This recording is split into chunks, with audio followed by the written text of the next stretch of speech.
বাস চালকদের বিরুদ্ধে কড়া ব্যবস্থা নেওয়ার দাবিতে রাস্তায় আগুন জ্বালিয়ে বিক্ষোভ। কলকাতা বাসন্তী হাইওয়ের হারোয়ার ঘোষপুরের কাছে ধামাখালী বারাসাত রুটের একটি বাস দাঁড়িয়েছিল।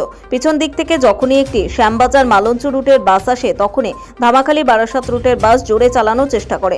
তখনই ওই বাসের তলায় চাপা পড়ে মৃত্যু হয় সোলেমান মিস্ত্রি নামে বছর 15-র এক কিশোরের। এই ঘটনাকে কেন্দ্র করে এলাকায় তৈরি হয় ব্যাপক উত্তেজনা। বাস চালককে ধরে মারধরের পাশাপাশি রাস্তার উপর কাঠের গুঁড়ি ফেলে টায়ারে আগুন জ্বালিয়ে বিক্ষোভ দেখায় এলাকার বাসিন্দারা। অবিলম্বে ঘোষপুরের কাছে স্পিড ব্রেকারের দাবি জানায় তারা। পাশাপাশি প্রতিদিন বাসের রেশারেশিতে মাঝে মধ্যেই দুর্ঘটনার কবলে পড়তে হচ্ছে রাস্তা দিয়ে চলাচলকারী সাধারণ মানুষদের। তাই এই সমস্ত বাস চালকদের বিরুদ্ধে কড়া ব্যবস্থা নেওয়ার দাবি তোলেন তারা। ঘটনার খবর পেয়ে ঘটনাস্থলে গিয়ে পরিস্থিতি সামাল দেয় হারোয়া থানার লাউহাটি বিট হাউসের পুলিশ কর্মীরা। ছেলেটা রাস্তা দিয়ে ওপারে চলে গিয়েছিল, চলে যাওয়ার পরে ছেলেটা যখন আসছে তখনই বাসটা স্টার্ট মানে রানিং চালু করেছে, দেখছে যে ছেলেটা আসছে, তা শর্তে চালু করলো। পিছনে গাড়ি আসছিল, ওই গাড়ির ক্ষেত্রে যাতে ওভারটেক করে আগিয়ে প্যাসেঞ্জার তুলতে পারে সেটা ধান দাঁড়িয়ে, যার কারণে ছেলেটা মানে প্রথম যখন মানে পড়ে যায় তখনই সাইকেলে হালকা টাচ লাগে, দিয়ে পড়ে গেলে কিন্তু যদি বাস দাঁড়িয়ে যেত কোনো রকমের বিপদ আসতো না। এবারে বাস দেখার সত্ত্বেও কিন্তু প্যাসেঞ্জার তোলার অপেক্ষায় ও কিন্তু গতিতে তুললো, যার কারণে ছেলেটা কিন্তু মানে মাঝখান থেকে গড়িয়ে গড়িয়ে ফের বাইরে গেল। বাইরে গিয়ে ফের গাড়ি ওখানে দাঁড়াতো, তাও সে বেঁচে যাওয়ার আশঙ্কা ছিল।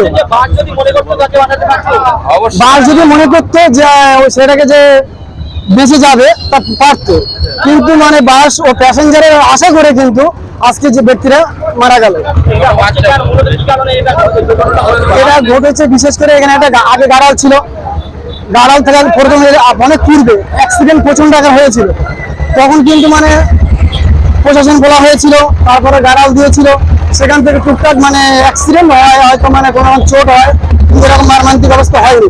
কিন্তু ফের মানে গাড়াল তুলে নিয়েছে, এখানে সিভিক ছিল, সিভিকও তুলে নিয়েছে, সিভিকও ব্যবস্থা নেই, বারবার হতেই চলেছে।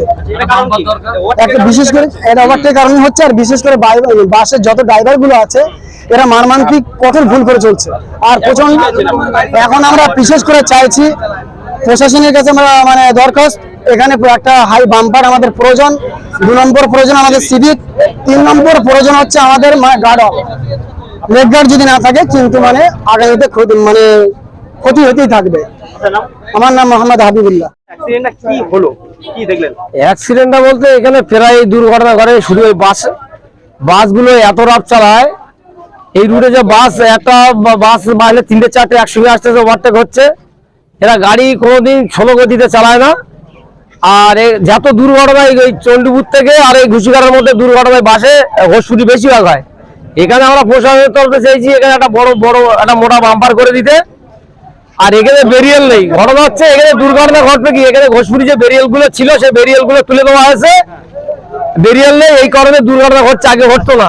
আর বিশেষ করে বাসগুলো এত রাত চালাচ্ছে, সমস্ত বাস মালিকরা এখানে আসা পর্যন্ত আমরা বাস রুট বন্ধ রাখবো, পরিষ্কার করে। এর জন্য প্রশাসনের ব্যবস্থা নিতে হবে, এর জন্য এই যে দায়ভার প্রশাসন নিতে হবে, কারণ এই যে রুটটা প্রায় অ্যাক্সিডেন্ট হচ্ছে।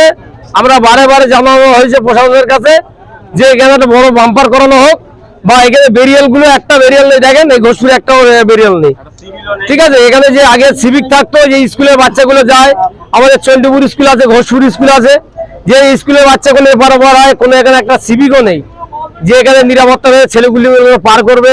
একটা ছোট ছেলে উপর থেকে এপারে যাচ্ছিল ওষুধ কিনতে, আজ এই দুর্ঘটনা করলো। 2টো বাস করে আস্তে আস্তে এই দুর্ঘটনা করলো। আমার নাম রহিম মোল্লা।